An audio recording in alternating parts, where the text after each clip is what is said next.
The octopus of power of Europe, how colonialism still shapes the world. By the early 20th century, European powers controlled nearly 90% of the world. From Africa to Asia, the Americas to the Pacific, the European colonies stretched across every continent. Colonial powers didn't just claim lands, they exploited people. Indigenous populations were forced into brutal labor, harvesting rubber in the Congo, working sugar and tobacco plantations in the Caribbean, or digging gold and diamond mines in South Africa. Millions perished from abuse, disease, and starvation while Europe grew rich. After World War I, the collapse of the Ottoman Empire gave Britain and France an opportunity to redraw the Middle East. Iraq, Syria, Lebanon, Jordan, Israel. These nations didn't naturally exist as countries.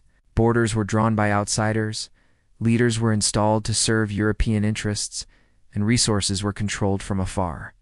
When conflicts erupted, Europe, and later the United States intervened, not to protect citizens, but to protect their influence. In Iraq and Syria, foreign powers often chose sides to maintain control over oil, politics, and regional stability. Independence on paper did not mean freedom in reality. Think of it like an octopus. Its body represents the colonial powers, while its long arms stretch globally. These arms are military bases, financial control, political alliances, and cultural influence. Over time, they've evolved from guns and governors to banks, trade agreements, and international law.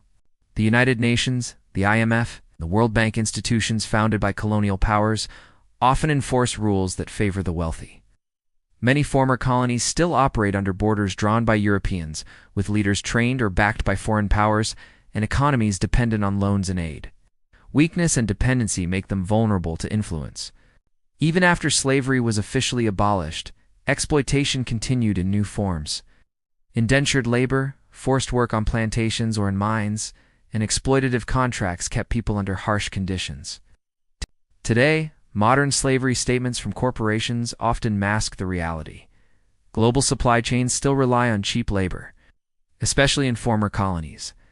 Independent leaders who challenged foreign control were often silenced. In Iran, Prime Minister Mossadegh was overthrown for trying to nationalize oil. In Congo, Patrice Lumumba was assassinated after seeking true independence.